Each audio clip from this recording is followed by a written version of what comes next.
Lonely Monk Productions. Yo, That's My Jawn is brought to you by Anchor.fm. If you haven't heard about Anchor, it's the easiest way to make a podcast. Take a seat, let me explain. It's free. It costs nothing, $0 and 0 cents. There are creation tools that allow you to record and edit your podcast right from your phone or computer. Me? I'm doing this from my iPad. It's that simple. Anchor will distribute your podcast for you so it can be heard on Spotify, Apple Podcasts, and many more podcast providers. What's that mean? That means when someone says, hey, how do I find your podcast? You go, you ever hear of a little app called Spotify? Boom, it's there. What's that in your hand, an iPhone? Boom, go to your podcast app. I'm there. You can make money from your podcast with no minimum listenership. Right from the beginning, straight out the gate, you can make money. Season 1 made me so much money, I could afford a cup of coffee at Starbucks. A grande. It's everything you need to make a podcast in one place. Download the free Anchor app or go to Anchor.fm to get started. That's Anchor.fm.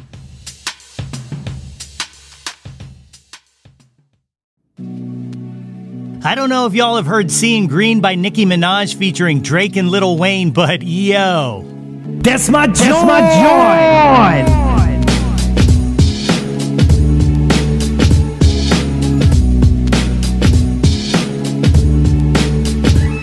Hey yo, displace the guilt. What's good, friends and family, neighbors, near and far? Welcome to episode 5 of the second season of the Yo, That's My Jawn podcast. The podcast, website, brand, movement, way of life, dedicated to the embrace and championing of your passions. I am your host, Nate Runkle, a.k.a. John Mayer, a.k.a. Johnny5 is alive, a.k.a. You don't know what you got till it's Jawn, a.k.a. Jawn in 60 seconds, a.k.a. John Cusack and his sister, Jawn Cusack, a.k.a. the only podcaster open from dusk till Jawn, a.k.a. Nate 3.0, checking in for yet another podcast. As always, I hope this podcast finds you all in good health and in good spirits. What is going on, people? We have a great episode for you today. In a little bit, you'll hear my interview with Clover. Her music recently hit my radar, and I really enjoy her songwriting, so it was great to be able to sit down and chat with her. During this interview, you will notice that I have updated the one-hit wonders portion of the Jawntlet. As I said in last week's podcast, working on the top 10 countdown collection had me going back and listening to previous episodes. And while I was doing so, I realized I kept getting the same answers for some of the matchups. So I decided now would be a great time for a change-up. But before we send off our old friends, I want to go over the ones I am replacing and tell you how they scored. Our first one-hit wonder that will be leaving us will be, drumroll please, Sammy Hagar versus David Lee Roth. Yeah, I don't know why I thought there would be more of a debate to this one, but Diamond Dave took down the category 7-2. But hey, look, Sammy got 2. I'm also pulling out Biggie versus Tupac, which ended up 6-3 in favor of Tupac. This one's coming out because it seems like it was a bit out of the wheelhouse of a good number of the guests, so some of the picks were along the lines of, I don't really know either of them well, so I'll just say, which is fine as an answer, but it doesn't really breed discussion, so it's out. Beatles versus Stones is sticking around, but I'm dropping favorite Beatle as it seems this is Paul's category, running away with the title with 7 votes in favor. Both John and George received 1 vote each, and sadly, alas, poor Ringo, I knew him well, Horatio, saw none. The last one I'm discontinuing is Prince versus MJ.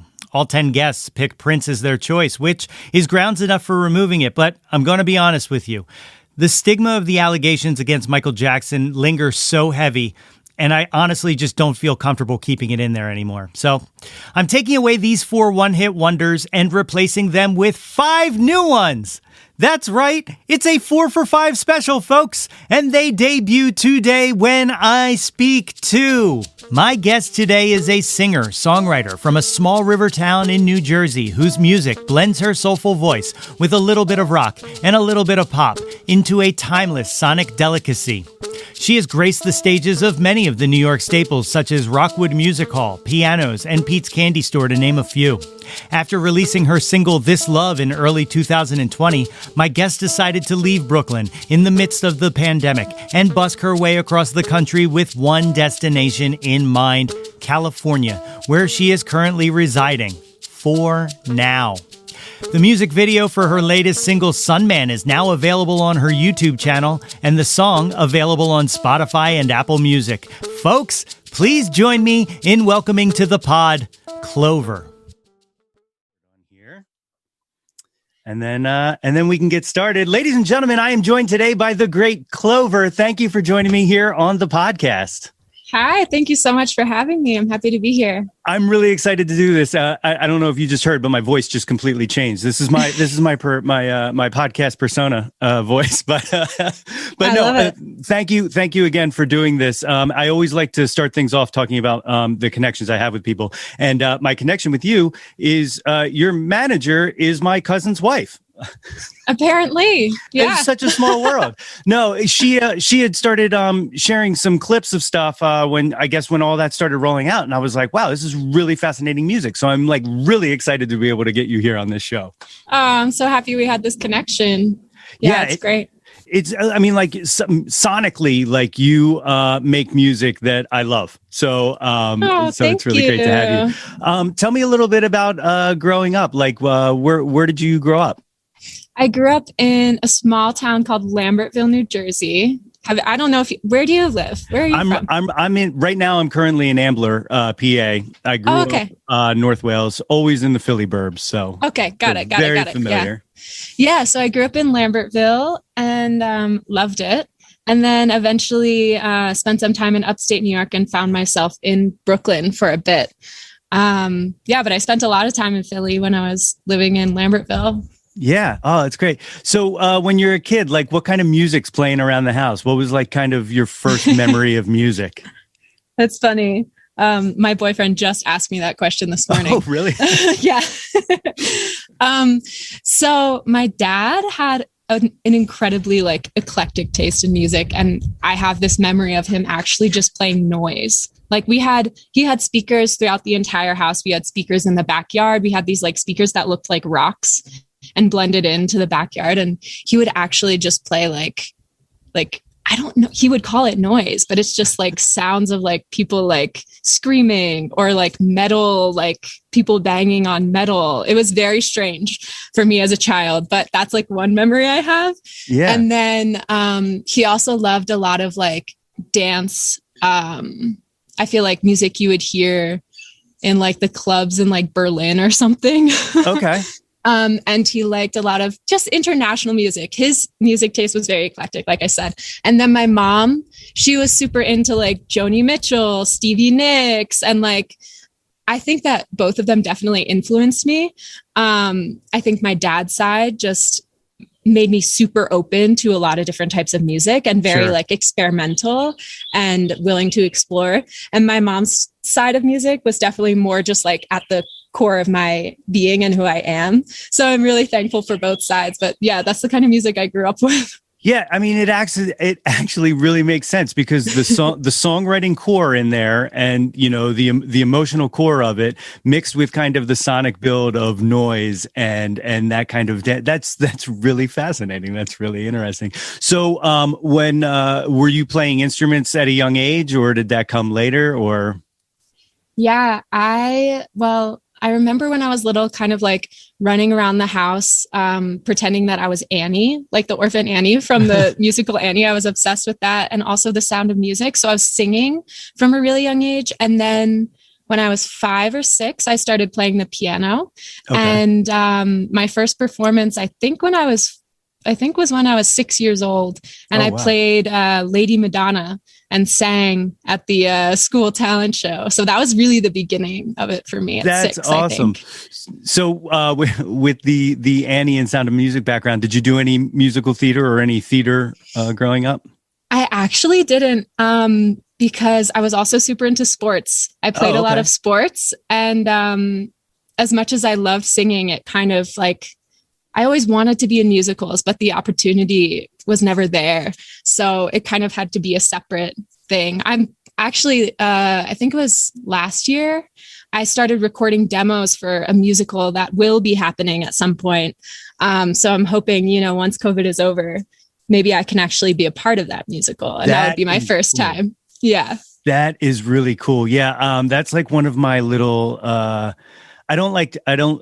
whole premise of this podcast and this website and everything that I've kind of done on this That's My Jawn brand has been the idea of displacing the guilt and embracing the pleasure, because I just don't believe in guilty pleasures. But for lack of a better term, one of my guilty pleasures is musical theater. Like I am really, really super into musicals, but that is really cool. So you're working on the kind of the demos of the music, or is someone doing the book, the book, or are you doing that as well? So it's someone who actually the owner, he used to own Murray's Cheese, which is like this huge cheese company in New York City. And he sold that company and then was like, I want to write a musical. So he wrote this musical called Soho High. And it's super cool. The character that I recorded the demos for, her name was Angel. Okay. And from what I understand, although I haven't read the musical in its entirety, it's kind of based in like the AA rooms in New York City back in maybe like the 80s. Okay. And so all of the characters met in AA and they're, singing about their life. And so my character, I sang, I think, maybe 4 songs of hers. And because of COVID, the musical has not been happening, but the demos were to hopefully, get that ball rolling. So that when it does happen, that is so cool. Mm-hmm. All right. So you perform Lady Madonna in school. You said you were playing sports. What was your main sport drive there? What was your game? Well, the sport that stuck with me is basketball. I still play basketball very often. I'm obsessed. But I played softball. I played field hockey. Yeah, softball, field hockey, basketball. And then actually I did 1 year of lacrosse. Okay. No, that's cool. And I did 1 year of lacrosse with Nicole actually in high school. Oh, really? Mm-hmm. Small world. Yeah. That is cool. So, you're starting to play piano at 6 and stuff like that. When do you start kind of creating your own songs? When does it become your thing? Well, I think there was this interesting moment actually at 6 years old after that performance that I did, where I just started bawling my eyes out at 6 years old. Like I did the performance, I started bawling my eyes out, like ran to my mom. And yes, I'm young, so I think I was probably a little bit overwhelmed, but I also felt this just like, this is it.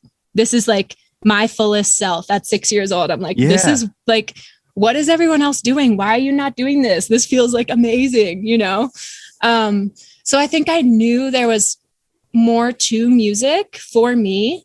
But it wasn't until middle school that I started writing. And my parents were going through a divorce. There was like, complicated family dynamics. And I think I started writing poetry, and then it just morphed into song because, I was playing piano and singing and writing poems. And I was like, what will happen if I put them together? Yeah.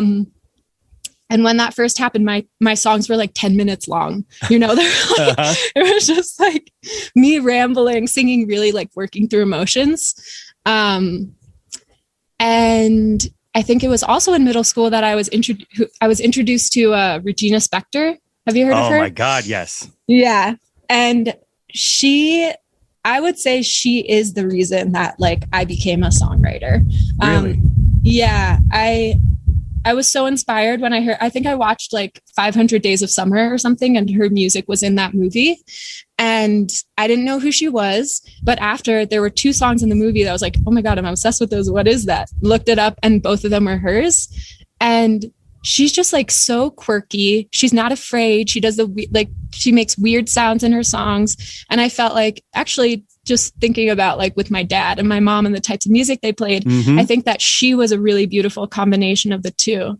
And yeah, so when I heard her, I was like, oh, now I can maybe have a little bit more of a focus for how I want my music to sound, rather than like 10-minute songs of me just like being like, this is my life, like da, da, da, Yeah, no, that's awesome. She the album that had, I want to say, I think it was, I forget the name of the album. I can picture the cover. But when it came out, I listened to it and I was like, this is really good stuff. I enjoy it. But then I found like a bootleg live version of just her and a piano. And I was like, oh, this is the real deal. This is exactly what I want to listen. Like, she's so incredible. Yeah. I think that in some of her recordings, she is able to like get that energy, but like, it's so different when it's live. Yeah. When I seen her live, she'll like, she'll make a bunch of mistakes. She'll forget the words. And it's the most adorable thing in the world, the way that she, and that's part of the performance. You don't really get that in like the studio version of a song. Exactly. Yeah. I'm one of those guys, like people call me annoying for it because I'm like, this is good, but you should hear it live, or, oh, you should hear the early demo, because those kind of flaws and stuff like that are, to me, like what music is about. Like, I don't like perfection. I don't like it to sound crystal clear. I want the mistakes. I want the little idiosyncrasies, the things you can point to that are just kind of like a moment in time. But that's right. That's just me. Yeah, no, that's great. I feel the same way. So, so when you're starting to kind of write these, cut down these 10-minute songs into more workable kinds of things, are you thinking about putting a band together? Are you playing with anybody else, or is this just still solo, kind of by yourself? This was still solo, and it was strange. I remember at the time, writing these songs and having people say like, oh, you should play them with other people. Like, you should have a drummer, you should have all these things. And it was like almost impossible for me to hear what that would sound like. Really? Like when you're, yeah. And I definitely can hear it more now, but when you're creating something like from only you, inside of you, it's hard to like separate that from yourself and hear it as if you're someone else listening to it, Sure. So when I was writing these things and I was writing it just piano and voice, that's what it, to me, I was like, oh, that's it. That's the whole entity. Not really being able to separate it from myself and be like, oh, if I heard someone else play this, what other instruments would I hear with it? Yeah. So that took me a really long time. I don't know if I would say I was like resistant to having other people play on it. It was more just like I needed to develop a little bit more and be able to separate myself from the song. Yeah, it absolutely makes sense. I have this does not play well with others kind of attitude, even though I've been in bands and stuff like that. But like, we'll start working on a song and in my head, I'm like, well, I wouldn't do that, but okay. Stuff like that. But mostly with my personal stuff. I mean, I write stuff specifically for groups and all, and that's fine. That can sound like whatever, but I completely understand. There are things that like, it is hard to kind of invite someone to, play with your own emotion, right? Like, yeah. Well, that's the other thing I was going to say. I think that I was in like a really vulnerable place when I started writing, because I was writing out of like trying to understand what was going on in my life with like my family kind of breaking apart. So for me in high school, when also high school is just like for a lot of people, a really emotional time, like your body's changing, your mind is like so many things are shifting. So I think that it was also like, yeah, it was hard for me to let people into that and be like, okay, yeah, you can play on this song that I wrote that's like super serious and personal and intimate. And like, I've never said this to anyone else before, Yeah. So I really resonate with that. So as you're doing that, are you recording any of this stuff as you're writing it, or is this just kind of like for yourself? Yeah, I started recording my senior year of high school. I was so lucky. I had this I went to this amazing school called Soulbury School, and we had a program senior year where you could do like a senior project, which was basically like, I guess maybe your last semester you had like less classes or something so that you could really focus on this project. Yeah. And I decided I was going to record something, but I had no experience with recording. I just had no idea what I was doing. So I bought a little Zoom recorder like a little H1 something, whatever it's called, the Zoom little recorder. handheld guy. Yeah, the handheld thing. And I brought it with me to all these different places on campus that had either a piano or I just like played with my guitar. And I recorded each song like a million times in all these different locations, and then ended up working with those and making like an EP, which might still be on Bandcamp. I'm not sure. Okay. But if it is, or if it's not, I'll put it back up because I feel like it's important for people to hear like the development of an artist. Yeah. That was actually going to be my follow-up was, do these recordings still exist? Like, they definitely do. I have to find them though. If they're not on there, they might be there. Yeah. Oh, that's really cool. So, so as you're doing that, are you playing out at all, or is it all just recording? I think I was definitely playing like at like coffee shops and doing open mics and different performances at school. And also at that point, probably collaborating with people a little bit. Yeah, I remember writing some songs and recording some songs with others during that time too. But I think I still like also was thinking of it as this like personal therapy kind of thing, rather than like there was like a switch that went off maybe a year or two later where I was like, oh, this can be like my career. Like I wasn't at that point yet. Okay. So playing out was definitely more just like open mics, coffee shop kind of thing at that point. Yeah. Yeah. Can you pinpoint what the switch was? What pushed it over? So after I graduated from high school, I went to Bard College in upstate New York. And I was planning on doing like a double major in music and psychology because I was hoping to become a music therapist. Okay. And yeah, that made sense to me, like with my interests and everything that I had been through. And so my first year, I studied music and psychology. And then I remember talking to a professor at like a school that actually had a music therapy program. And I asked them, do I need to be like doing a double major in these things? Like, how does it work once I go to grad school? And they were like, well, you actually only need to major in one of them, music or psychology. Okay. Yeah. And then once you get to grad school, they kind of, you'll put them together. And then I was like, oh, well, if that's the case, then like, why don't I just do music and like see what that's really like, give myself the time. And then they'll come together later and that's fine. And then of course, like 3 years of doing music, I'm like, okay, I'm in love with this. I love performing. Music therapy is amazing, but I can always go to grad school, like whenever I want. So that was my realization when I was like, I can do music as my life. Yeah, that's really awesome that like, you used music to kind of heal during that high school time and all that. And then to want to do that, that's really, that's really awesome. This season I had, I don't know if you're familiar with Ben Arnold. He was on here. And it turns out his mother was one of the early people in the music therapy field. She was kind of one of the pioneers of it. And I did not know that at all. It was something I learned. But that's amazing.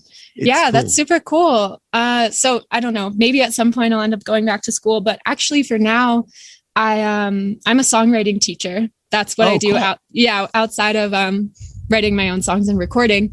And I actually have started my own program called Solstice Songwriting, which is where I work with people on songwriting and mindfulness. So it's not music therapy, but it is kind of learning how to use music as a tool in tandem with mindfulness activities like meditation or sound healing and sound meditations and stuff like that. So I created my own kind of world of that. You did it. Yeah. You achieved it. Mm-hmm. So you start, you said you were playing some open mic nights and stuff like that, some coffee houses. You go away to school. When do you start doing kind of shows, like actually playing shows?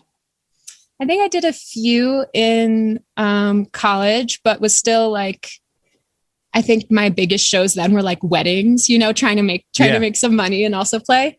And then it was when I moved to Brooklyn, right after graduating, that I was like, okay, this is what you do, a musician. You move to Brooklyn and then you play the shows. And so that's what I'm going to do. And that was a pretty exciting time, starting to do that. And, going to the places that I had heard about for so long or had been to, maybe not actually, because I think you probably had to be 21 and I wasn't at before. But like places that I had heard of for, that were really reputable, like New York City venues, and be like, okay, now I get to play there. So that's when I started playing real shows. But now that, time has passed and I look back, I'm like, it's really interesting because that's what we all aspire to do. Like all of us musicians who are at Bard and moving to New York City to do this, we're like thinking this is like the trajectory that we have to follow. And now with COVID, it's given me space. I'm not in New York City right now. Yeah. I realized that it wasn't actually as fun or enjoyable as like we thought it was going to be. Yeah. The venues we were playing at were like bars where people were really drunk and not paying attention, or like really tiny, not making any money, Yep. So I feel like with this space, sorry, the wind is getting, with this space, I feel like the truth has really come out for me where like, that's not actually the type of performance I want to be doing. And there are so many negatives that have come out of the pandemic, but there are also many positives. And one of them for me is that, I left New York City and I've been actually living on the road, like doing kind of like cross-country road trip travels and busking along the way. So I've been doing like street performances, and they're way more fun than playing in those tiny venues in New York City. So yeah, I just think I've learned a lot from that experience.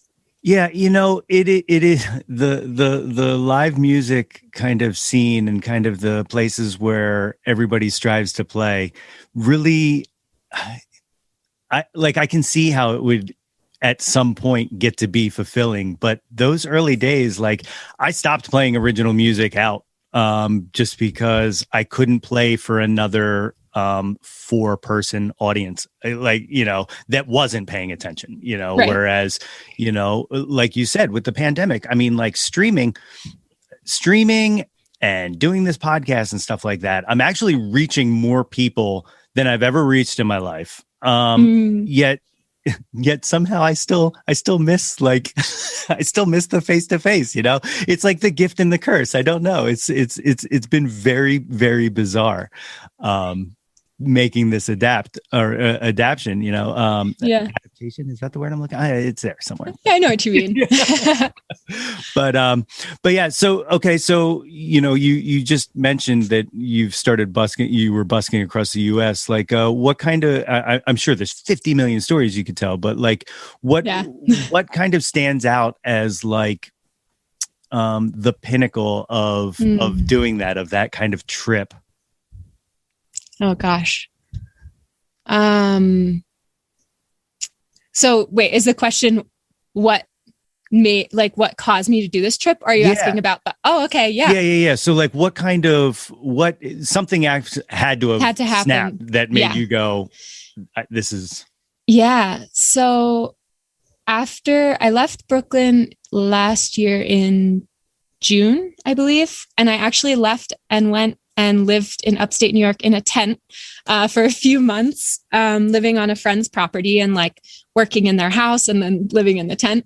And then, it was going to get too cold to continue living in the tent. So there was this moment of like, do I go back to Brooklyn or do I do something else? And what is that something else? All of my lessons had gone virtual, so I could technically do them from anywhere.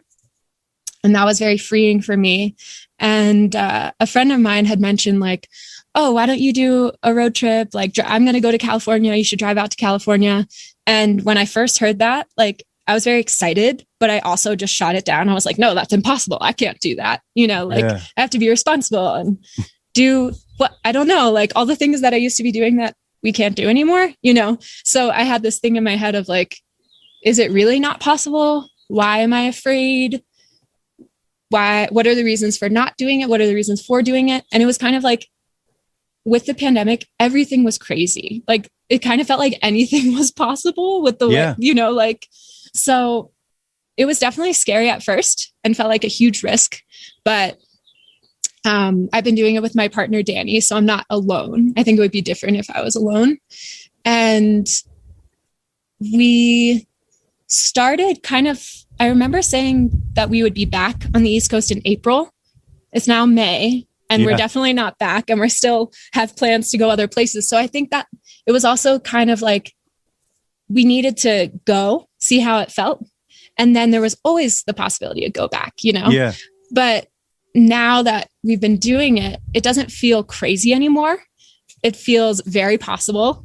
There are definitely some moments where I'm like, this is a lot, like to not have a real home and to be moving to like a new place every few weeks and not know what it's going to be like. Yeah. But I think I just needed to jump. And once I jumped, I was like, this is totally for me. And now I'm like, okay, let's go international. Let's, I'm like bigger. Absolutely. Sky's the limit. So what kind of, what chooses where the next destination is? Like, are you just kind of following the wind, or are there places you had in mind where you're like, all right, at some point we have to stop here. At some point we have to check out this.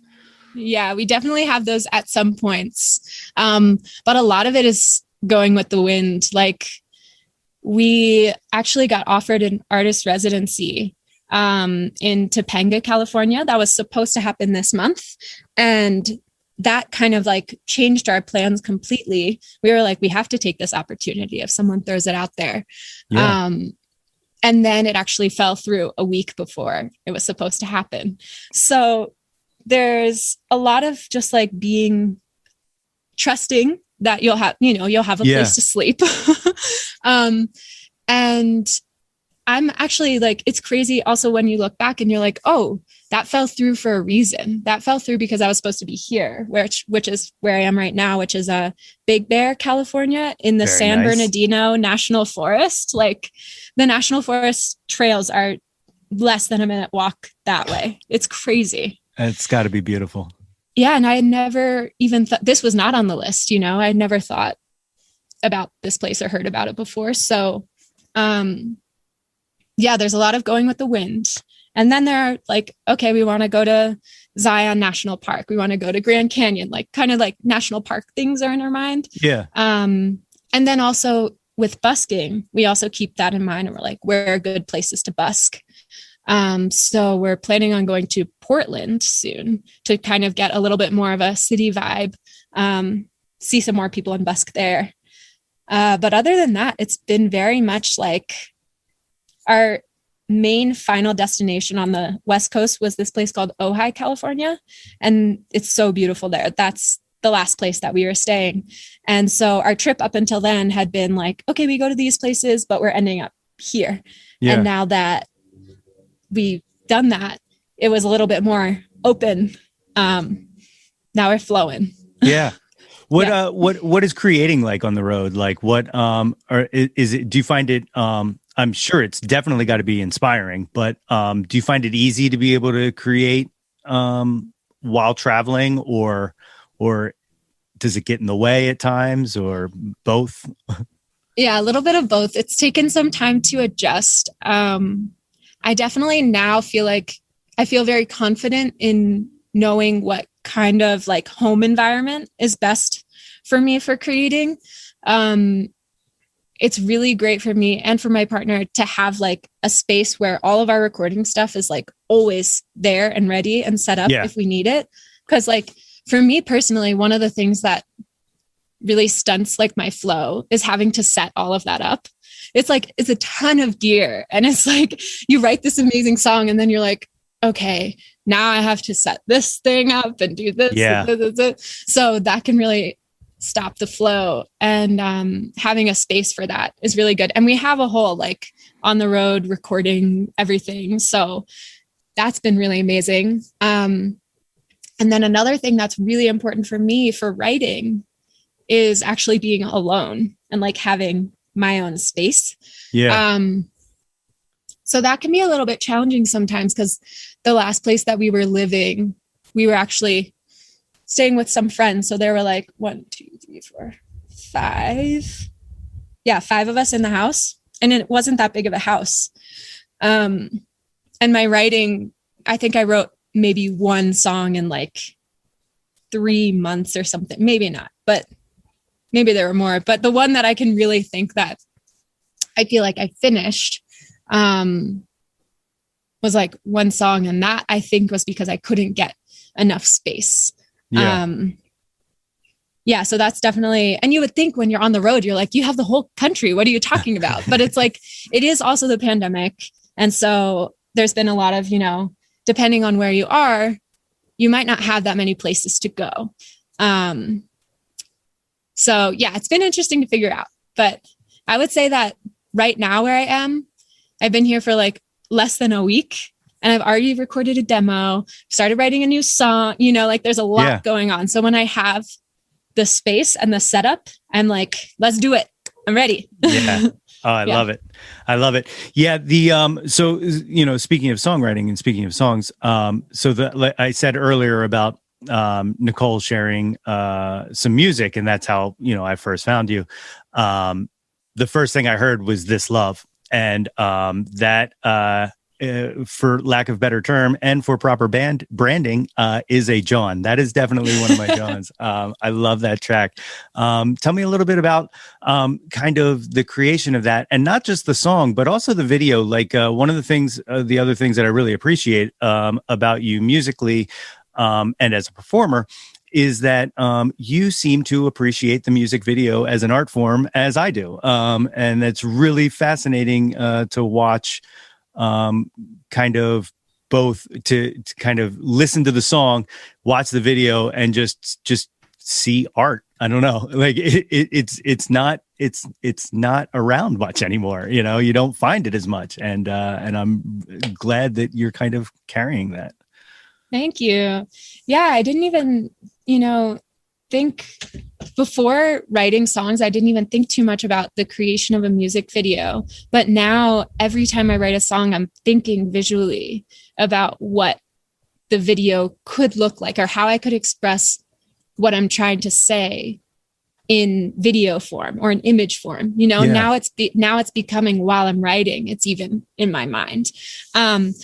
So with This Love, the song came, I think, a year before the video, pretty much. The video came much later.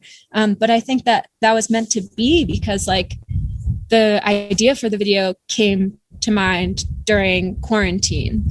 And I just thought, like, what's a way that I could bring people together and give the song even like an even bigger meaning? Because when I wrote the song, it was mostly like a love song, it was mostly about a relationship that I was having with one person. But then I realized, no, this could be so much more. Like, it's not just about me and that one person. It's about like one person and what does love mean to them? Like, I love drinking my coffee every morning, I love going for a walk in the national forest. There are all these things that if you really stop and like appreciate them, you can also see that there is like a relationship and a love there. And I think that having that space, and like during quarantine, it was so apparent, because I felt like the little things were so special, like getting to take that walk or like, having the little things were so special during quarantine. And I wanted to bring that awareness to others, because I know it was like a really difficult time. So that's how the idea for the music video was birthed. And then I thought, like, how can I not only show that to people, but like connect people? Yeah. So that was where the idea of like collaborating and getting people to send in videos came from. Yeah. I think you summed it up perfectly. It's almost like it unlocked the song, it was like almost like the missing key, and it did, it opened it up. It's a really beautiful song. I was trying to do a supplement to this podcast. This is just kind of some behind the scene things. But I was trying to do a supplement to this podcast where every week I was going to release a music podcast that was just because I'm also a DJ, so it was also just like a playlist curated by me. And I had put This Love on the first weekend jam, is what it was called. Oh, thank you. But the podcast company provider that I use shut the entire episode down for licensing. So no way. Yeah. So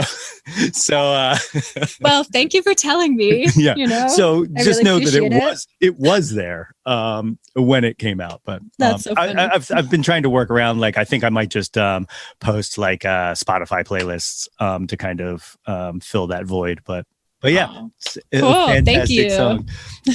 And then you did a Christmas song. You did "Is Christmas Still Alive?" Are you a Christmas music fan? Because I talked about this in an earlier podcast, but I hated Christmas music for a good period of time because I worked in a mall and I worked retail, and you hear the same songs over and over again. But then I realized I just hate certain songs, but my appreciation for Christmas music has exploded and it's gone completely the other direction. So I will eat up any Christmas song. How did that come about? Well, I feel like it's similar for me where when I was younger, I loved Christmas music. And then there was this phase of I'm hearing the same songs I heard when I was younger. And it's 10 years later, why is this happening? But I really do appreciate Christmas music because I think that it brings in the thick of winter, it brings this light. And it also, everyone knows the song, so everyone can sing along. It brings people together. I love Christmas music because of that. I think that this song came about. Actually, Nicole asked me, she was like, "Do you want to cover a Christmas song for the holidays?" And I thought yeah, of course I'll do something. And then when I was listening, it was similar to what I just said, where I'm like, these are all the same songs that I've been listening to for years. I could sing one of them, or I could just write my own and sing one that no one's ever heard before. And again, I know I keep bringing up the pandemic, but it's obviously it's a big thing. So with that, Christmas this year was also very different than it's usually been for a lot of people. And even though I wasn't necessarily away from my family because of the pandemic stuff, I was very physically in a different space. So for Christmas, around that time when I was writing, I was in Colorado and New Mexico. And this was also my first time not being on the East Coast for Christmas, where it's there's snow and it's very Christmassy there. Not so much in the middle of the desert. Although it's weird because the day that I wanted to record the music video for Is Christmas Still Alive, or maybe it was the day before, it snowed. Really? In the desert. Yeah, in New Mexico. So I was like, wait a second, this is exactly what I was not writing about. And I can't do a music video with the snow in the desert. It's funny. So that song, is about kind of being isolated during Christmas and during the holiday season, and then also being in a different climate than I was used to for the holidays. It's really great. It's really great. And I think one of the things that really struck me is, even as it starts, and it makes sense that you appreciate Christmas music as much as I do, because it feels like a Christmas song, even though it is asking, a tough pandemic kind of distance kind of question, it still feels like Christmas. I don't know, Christmas has a feeling, and it definitely, you succeeded. So thank you. Yeah, I really, when working on the production of the song, I was like, I want to use those classic Christmas sounds, like the bells, or I want to incorporate those into the song. And this is actually a good example of when you were asking about being creative on the road. This song I wrote and started recording in just a few hours. And I remember recording the vocals. I was just kind of whatever the word is. What's the word? I don't know. I was sitting this. Yeah, no, I'm second guessing. And just holding a mic, that sounds good, kind of recording. And when we got to the next place we were staying and I went to revisit the song again, I tried to re-record the vocals. And I was like, they just don't sound as good as the That's first good. ones, where I was just like, so I kept those, and that's what I used for the song. And this was also an interesting experience for me, because I always have this kind of mindset of like, everything needs to be perfect in order for me to put it on someplace like Spotify, which is so annoying. But with this, I think I put it on Bandcamp, and then I was like, just put it on Spotify. So I just put it on Spotify. It all happened very quickly. Within like a month, I wrote the song, recorded it, and it was up on Spotify. See, technology is absolutely amazing, and the ability to get music to people now, being so seamless, it's really awesome. Like, it's really awesome. Have you what kind of have you gotten any kind of feedback from posting things on Spotify? Like, have you seen a growth in followers or listenership from any of it? Or definitely from the most recent song. I think that This Love, I didn't have too much of an audience or a plan for like promoting it before it came out. And same with Is Christmas Still Alive? I just like plopped it out there. Didn't really do much promotion with that at all, because I didn't know it was going to exist. But with Sunman, there was a lot of like thinking out the promotion. And I think also just because I've been busking, I've been gathering a lot of fans through that. So there's a lot more engagement with putting this song on Spotify. Yeah. So Sunman, perfect segue. Talking about the kind of what your dad listened to and stuff like that, and what you were surrounded with, the opening of Sunman completely makes sense. Like the like sonically now, like everything's like coming together like pieces and all. But what a beautiful song. Tell me a little bit about the creation of that. Thank you. So that song I wrote when I was living in the tent in upstate New York last summer. And my boyfriend Danny's birthday was coming up. And for me, I feel like just because songwriting is such an important part of my life and what I do, I often will write songs for people as gifts. So I decided for his birthday, I was going to write him a song. And when I first wrote this song, it was much more of like a ballad. It was very like soft and quiet. And I remember I wrote it for his birthday, played it for him. And then later that night, like I was living in, it was like an artist community that was up there. So for his birthday, I remember him like laying on the floor with everyone surrounding him, kind of like giving him birthday blessings. Okay. And I don't remember who it was, but they were like, Clover, can you sing the birthday song that you wrote for Danny? And I was like, oh gosh, like I just finished it and I don't have my piano, so I have to sing it a cappella. And I sang it. And in that moment, originally it was the song that I wrote for Danny, sang for him alone in a room. Yeah. And maybe an hour later or whatever, these other people knew the song. And in my mind, it was just going to be a gift just for this birthday. Right. But then as it became what it was for more people in that moment, it was like, is this just a gift for Danny? Or is this like something bigger? Is this something to record, something to release? Like, I don't know. That came a little bit later, but I do think that moment of like playing it for just him and then singing it for like with a group of people changed what it was all in itself. Like I didn't do it, but it changed. Yeah. Well, and I think it probably makes sense too, because, when you directed at one person and when it's there for one person, there is an energy and not to get too out there, but like there's something that changes, and I've never been able to exactly pinpoint what it is when you introduce one more person. Like, so the energy between two people is kind of just like a little magnification of self, right? You can still be self in that. But for some reason, once you introduce another person into it, like there's a whole energy that unlocks, whether you want it to be there or not, but it comes naturally. So I can completely see, without getting too crazy, that presenting that kind in a crowd of people would give it the kind of energy to be like, oh, now we're here. This is where this is now. Like this now lives.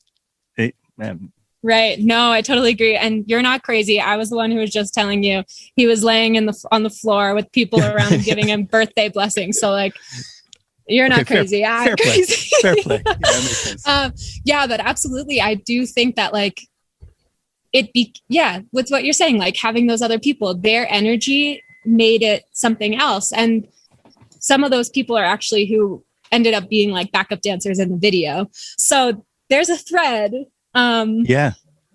And the video was also made where I was living up there. Okay. Yeah. But yeah, so you talked about the release of that, like that just came out last month, right? Yeah. And is available on all of your favorite streaming sites. People, make sure to go out there and check that out. So kind of circling back over to the pandemic, not that it's over, but we're on our way out. During it and while you're traveling, you were doing I think some Zoom performances as well. What kind of feedback and what kind of feeling were you getting from that? Like I said earlier, I find it weird to play streaming. Just I've done a bunch in the past year, and I'm never going to get used to it. But could you connect? Could you find a way to connect through doing those? Yeah, it's super weird doing it, like pouring your heart out, playing a song, and then silence. Yeah, it's like. It's, I think it's a really interesting exercise for musicians because you have to be super confident. You have to like, if you're going to play something for a bunch of people on a screen and then hear nothing, that you're automatically going to feel like these feelings of like, oh, what do they think? How does it sound? All those things. Yeah. And you're the only person who can decide that, like, yeah. So it's a really interesting exercise, but the way that I feel like I've been able to connect with people most is doing it through Zoom so that you like, if you do it on Instagram, you can't see their faces. So doing it through Zoom and then also having a little like hangout after so you can talk and that feels really good. That's awesome. So, how frequently were you doing those? I don't think I did them too often. I did a few for like random events that people asked me to do them for. I would say maybe I've only done like 5 or 6 in total. Instagram Lives, though, sometimes I'll just like turn it on when I'm doing something random. So that's a little bit different. But the most recent one that I did was actually a Soulbury alumni event. So cool. The high school that I went to, they asked me to perform. And that was really cool actually, because there were other younger Soulbury alumni who I had never met before who performed too. And it was just cool to kind of like connect with musicians through doing that. And then also whoever's watching. Yeah, sure. So, are these are single releases. Are you working on an album currently? Is there or do you find albums to be antiquated at this point? Like, do you believe in the album or? I believe in the album. Yeah. And I want to make an album so badly. And I feel like I'm in order to get the listening, like the response that I would like, I feel like I need a bigger audience. Okay. So I do plan on making an album at some point, but there's this artist I really love. His name is Jordan Rakai, and he has a Patreon. And I was a member of his Patreon for a little bit. I was learning like some production things from him. And in one of his videos, he said, it doesn't make sense to like making an album takes so much time, so much effort, so much of your like physical and mental capacity. And it doesn't make sense to put all that work in for no one to listen to it or no one to engage with it. And although like that's a little bit sad because I feel like artists should be able to create however they want to. Sure. I do feel like I know just from recording how much time and effort it does take. And I feel like I'm waiting for the right time to put that amount of effort in. When hopefully there are more ears to listen to it, you know? Yeah, absolutely. Absolutely. Yeah, it's weird, you know, it kind of goes into I have this theory about how, you know, a lot of people will release an album, right? And then it'll blow up. And then the second album comes out and everyone goes, oh, it was good, but it wasn't, you know, and it's usually because it was rushed, right? So like, it's usually like, all right, we need a follow-up and the follow-up needs to come now. But I think about those first albums of a lot of bands and, you know, a lot of times, you know, their best songs kind of appear on them. And I think it's because, like you said, these are songs that they have taken their time with, you know, before creating this album, these songs have existed. So it's almost like your first album is almost like a greatest hits, you know, like it's everything that I've worked towards is this. And I'm doing it, you know, before it becomes okay, what's next? Right. So I think taking your time makes absolute sense. And I 100% am behind that. That's interesting though. I never thought about it like that. That makes so much sense with like, you know, the first album kind of being a band's greatest hits. It's like, yeah, it does make a lot of sense. Especially if you're like one of those old kind of, I don't even know if they exist anymore, but one of those bands who, you know, has played like bars for and small clubs and small local venues and stuff like that for years. And then they get that major label deal. Do these things even exist? Sometimes I start to have these conversations and I'm like, am I talking about something from 20 years ago? I don't know. But anyway, but yes, my point. No, I hear you. It's so weird, you know, and I think that's one of the things that, really kind of is exciting to watch though is this kind of change in release and change in music. You know, I joke that albums are antiquated. I don't think they are, but they aren't necessary anymore, right? Like it's not, you don't have to have it to be able to build that following, to be able to build the thing. So right, yeah. So actually a new approach that I'm taking just because of what I was talking about before, where I feel like something that will go on Spotify needs to be like perfect and all, you know, all tied up in a bow. I've now decided to start posting demos that I work on SoundCloud, and I just am finishing up the first one. It'll probably be done today. Cool. Yeah. So that's going to be my way of kind of like just getting more things out there to hopefully build that audience, or just like have more music out there so that I can take my time and spend more time on the like finished products while still getting things out there for people to listen to. Yeah. And I think that's one of the things, now again, I'm new to all of this coming through, but one of the things that I've noticed is that I feel like you're very good at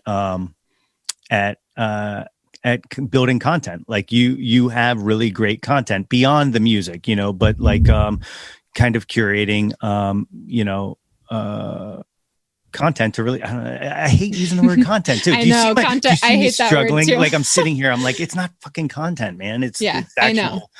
You know, art and stuff like that. But I know what you mean. For lack of better word, I apologize for it. I didn't make it. But no, like on your YouTube channel, you know, you have a lot of good covers up there. You got a lot of, you know, I like the branding. I like now I'm using some other words that I hate, but sorry. I'm sorry. It's not me. It's the new world. I'm not used to it. I know. Okay, so at this time, I would like to introduce you to the Jawntlet. These are questions that I ask every guest, and you are the lucky recipient to be on the receiving end of the revised one-hit wonders. Some of these, so the last full episode I just did is a collection of my first 10 guests doing all of the top 10 countdown, which we'll get to next. But in doing so, I've been researching, and I put an Excel sheet together because I'm a data nerd, of everybody's answers. And a bunch of these one-hit wonders clearly every single person had the same answer for. So I wanted to revise them. I wanted to switch it up. I wanted to make it fresh. So you are going to be the first person to get a few of these questions. Some of these are carryovers, but these are all new, which is just a lot of words to say. Are you ready for the one-hit wonders? I'm so ready. Let's do it. All right. One-hit wonder number one, Billy Joel or Elton John? Ooh, Elton John. Yeah. As a piano player, do you you might have a different appreciation, but do you think that this question makes sense? Is I guess what I'm asking. Yeah. I do think it makes sense. And I actually think it's a tricky one. Yeah. But I think Elton John more so because of songwriting and lyrics. And actually, I just like a personal connection thing. I sang Someone Saved My Life Tonight at my uncle's funeral. So it's kind of like a very special song to me. And I also just think, his Elton John songwriting is really phenomenal. He's my favorite too. I try to not. Are you just saying that? No. I'll have to do it again. I don't know if you saw it or not, but I did. I finally, after 10 people, took the you did it yourself? One myself. Okay. And I interviewed myself with a Muppet. It's a thing. Oh my God, that's awesome. It's on I gotta YouTube. check it out. I'll send you the link. But okay, cool. But yeah, so, but if I were to do this, that would have been my choice too. Number two, and this one is very special to me because I can't pick one. So I'm really interested to see what people think. Right. Number two, Debbie Harry or Joan Jett? Oh my gosh, you did good matchups here. I'm gonna say Joan Jett for this one. I think that. I don't know am I allowed to say curse words on here or no? Oh my God, yes. Okay. I think she's such a badass. Like she's kind of like, she's like, gender, I don't care what you expect of me. Like, I'm going to do my thing. I'm going to wear what I want to wear. I'm going to have my kind of personality, my attitude, and this is what it is, and take it or leave it. And I feel like that's just super inspirational. So Joan Jett for me. Excellent. Number three, and this one I had never thought about before, but I guess was a beef that occurred recently during the Grammys. But this is the Queen of Soul versus the Queen of Rock, Aretha Franklin or Tina Turner. Was this is like there was beef between these two? Yeah. So the history behind this, and it's so weird, is that Beyonce was presenting Tina Turner an award at the Grammys and referred to her as the Queen. And then Aretha Franklin I did hear about this. So that's where this one comes from. Oh gosh. Getting in their feelings. That's right. Well, I would say Aretha for me. Yeah. Personally, I feel like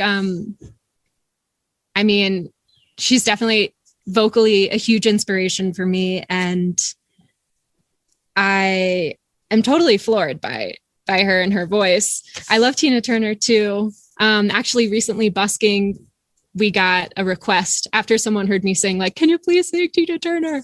So I would say I love her too. This is another tough one. But I think just in terms of people who I've tried to study vocally, Aretha would be my choice. Perfect. Next one, Nirvana or Pearl Jam? Nirvana. Okay. You're I have memories, I remember singing, what was it? I remember singing actually both of a Pearl Jam and Nirvana song at Soulbury in rock band. So I have good feelings about both of them. Okay. So this one, going back to my data nerd thing, is you just split the tie with your answer. Oh, really? So, yeah, that one was tied up until this moment. So there you go. Which is why it stayed. That was one of the good ones. I'm telling you, some of the other ones, like I was shocked. Not that I thought differently, but shocked at some of the ones that nobody had. Like We'll get to it. Okay. I took it out, but I'm gonna ask you anyway, just to see what you think. Next one: Janis Joplin or Stevie Nicks? You're given such the hard. How can you put them against each other?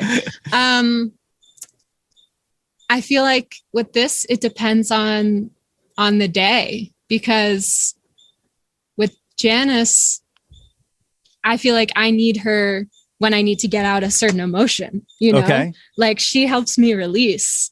And Stevie Nicks is more of, like I said before, with my mom and the kind of music that she would play, that's like more of like a grounding, like, oh, I'm just going to flow through my day kind of feeling. So it definitely, for that one, depends on the day. Do I have to give one over the other? No, okay. no one's going to hold you to this. You're not being judged or graded. So, well, maybe judged. No, I'm just kidding. The next one, Beatles or the Stones? Ooh, the Beatles for me. Okay. Yeah. So the one that I dropped is I used to ask everybody who their favorite Beatle was. But everybody said Paul. That's what I was going to say. Guest. Really? Yeah. See? Well, there it is. I do think it's funny because a lot of people say Paul, well, look at the longevity. And I'm like, well, he wasn't Sean. But it's not really fair. Yeah, you're right. No, it's a quality. There's no wrong answer to a favorite Beatle. I just like to crap about it. Go ahead. I guess I don't know if I would have said Paul, but I expected that you would say that most people would say Paul. Yeah. My answer was George, and there was only one other person who said George, and I don't understand this. Why doesn't everybody like George? I don't know.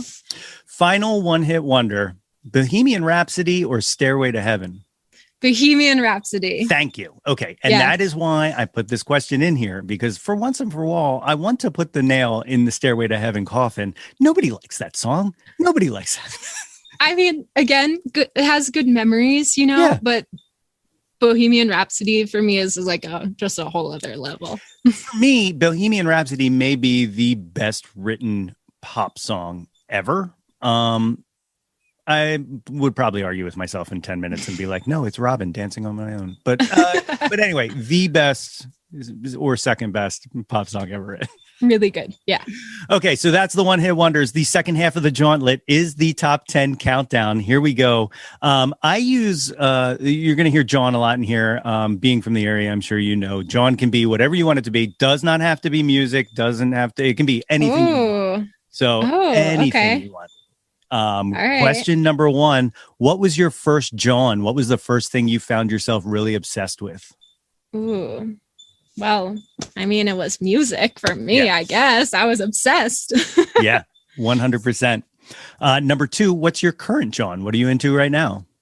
Ooh, I'm into a lot of things. I've been actually making a lot of art outside of music. So I've been making sustainable merch.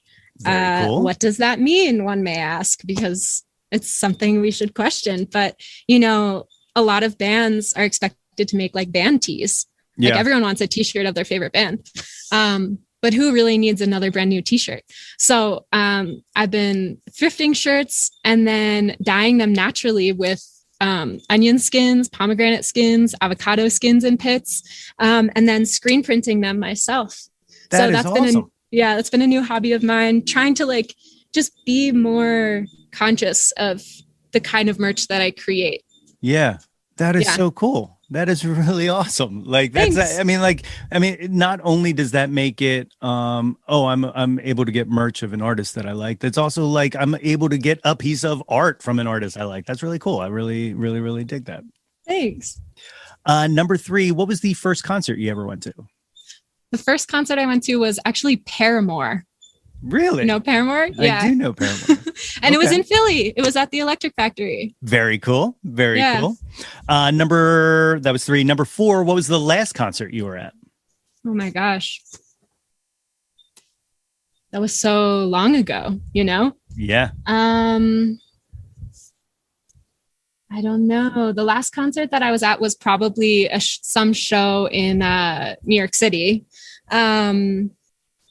There's this really fun bar called Bar Lunatico. And they have a lot of like jazz there. So the last musical thing before the pandemic that I probably went to was a show there. Okay. Yeah, probably some jazz. Very cool. I talked about this last podcast. It all flows together. Actually, it really comes down to I think this releases in 2 weeks, and I'm trying to figure out if I talked about it in advance. But anyway, in the future, in the past, time is a flat circle. But just went to see my first live show in forever. Oh my gosh, the beginning that's of the so pandemic. exciting. Yeah, it was great, and I cried. I did. It started, and I was like, "Oh, we're doing it again. We survived." But oh my gosh, that's amazing. I'm so happy for you. Yeah, and it was great. I'm like so curious what that will be for me. What's going to be my first concert? I don't know after the pandemic. Do you just to kind of sidetrack here, so you've been traveling across the US. What is your comfort level in playing places? Do you play indoor shows at all, or? I haven't done anything indoor yet. Yeah.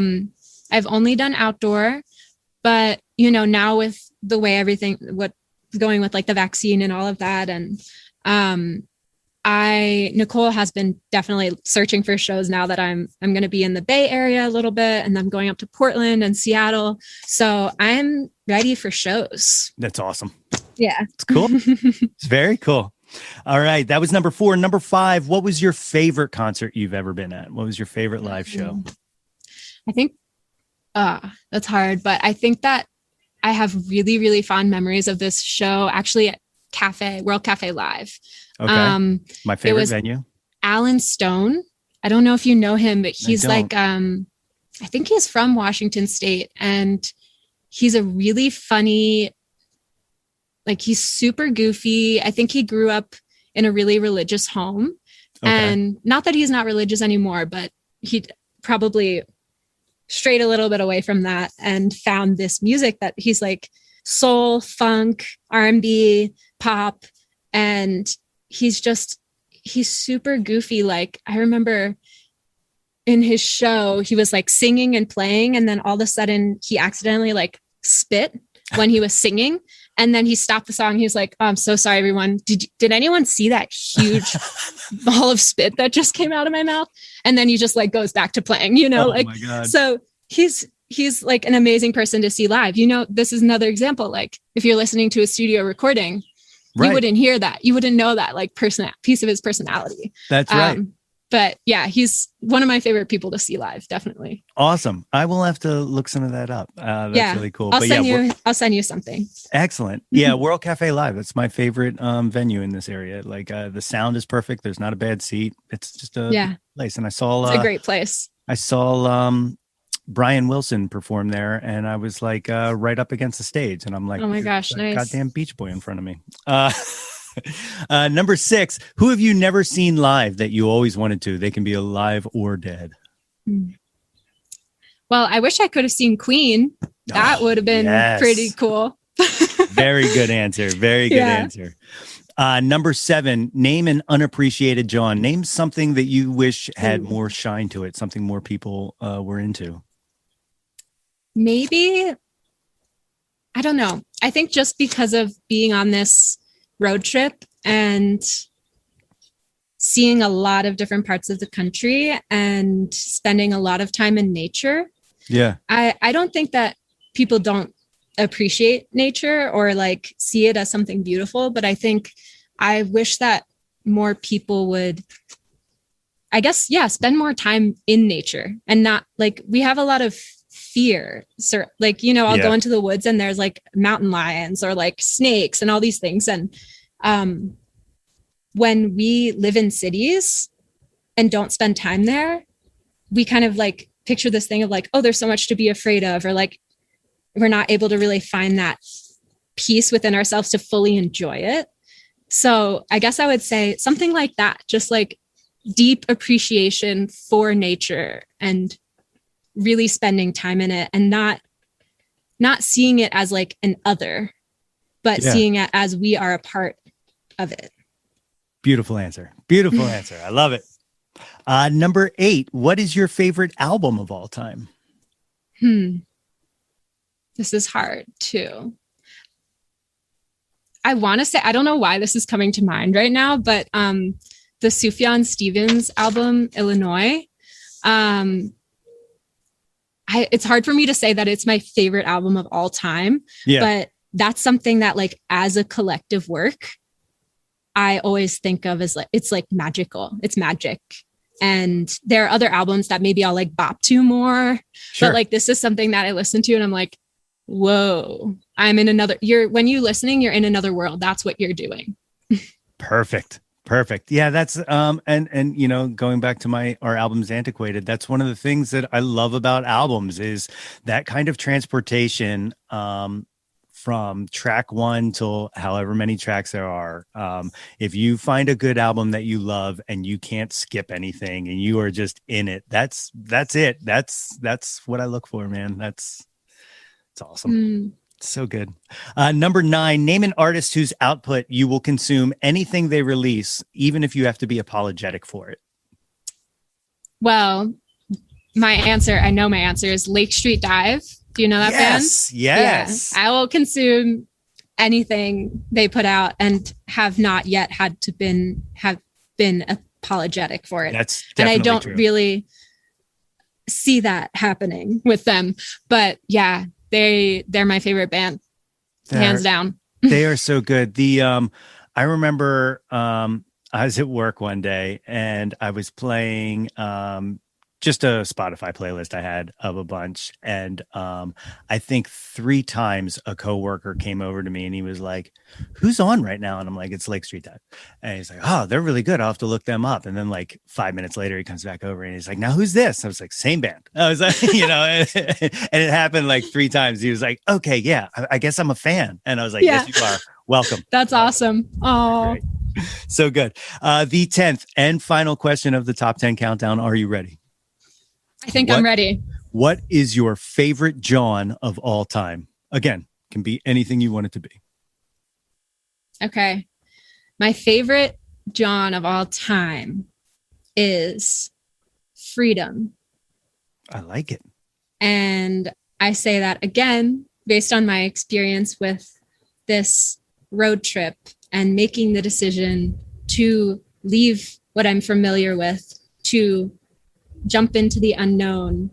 I wouldn't be able to do that without my freedom. And sometimes I take away my own freedom by saying, you know, no, that's not possible, or that's too scary, or whatever. And I'm realizing something that I've really been focusing on with this trip is like making sure that I have full freedom and that I'm not shoving that down or pushing it aside out of fear. So that's going to be my answer. That's a beautiful answer, you know, and it's one of the things, you know, I really do kind of respect, and, you know, I'm sure you're still struggling and fighting with it as you know, talk about doubt, you know, a little bit of the self-doubt and all, but your embrace of kind of why, I want to say why not, like, so, you know, you're saying you're doubting yourself on, oh, I can't do that, but your embrace of answering that with, well, why can't I do that, and it's a really fantastic thing. So if anybody listening to this show would like to find some more information out about you, what's the best way to locate you on the internet or on social media? There are many ways. One of them is on Instagram. I'm at Clover on the mic. You can also find me on my website, cloveronthemic.com. On YouTube, if you search any of my songs that you find on Spotify, which you can all find through my Instagram, that's usually like the easiest place to go. Yeah. And there are so many other links out there. I say just go to Instagram at Clover on the mic, and you'll find the rest of them there. Perfect. So what's next? What do you what do you have on the pipeline? What do you other than traveling the US?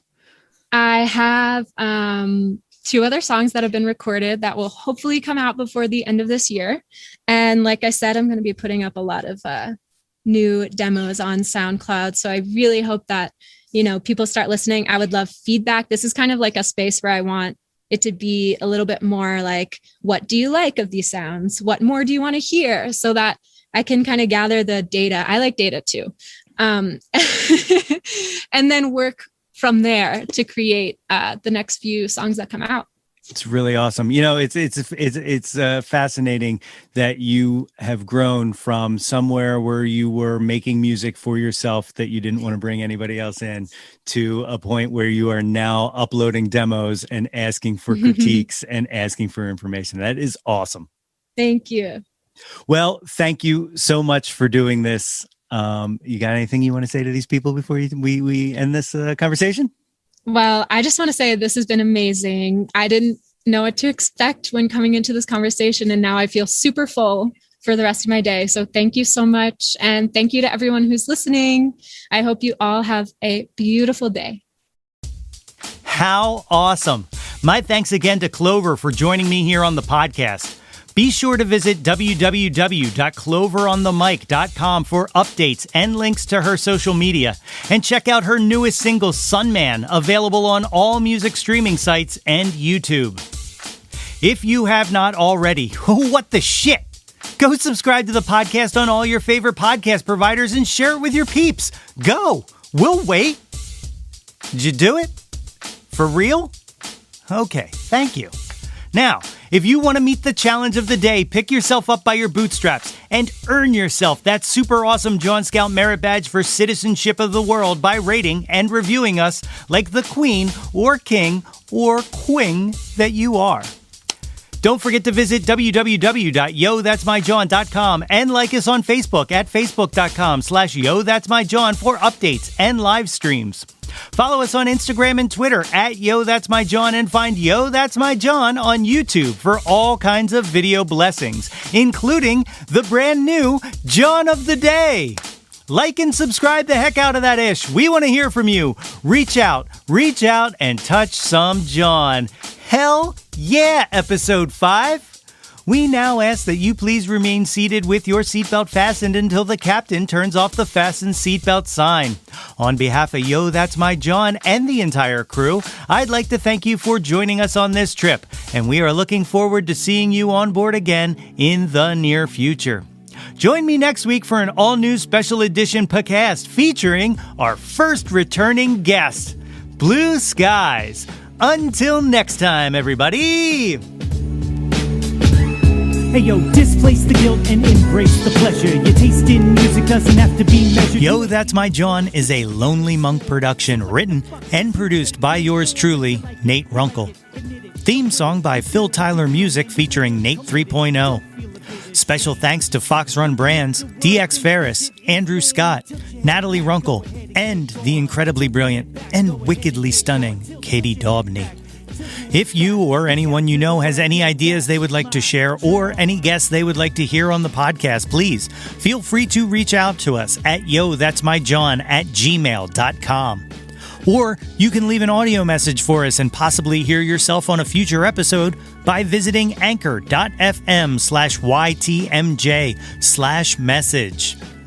Until next time, be sure to displace the guilt and embrace the pleasure and shout to the world, yo, that's my Jawn.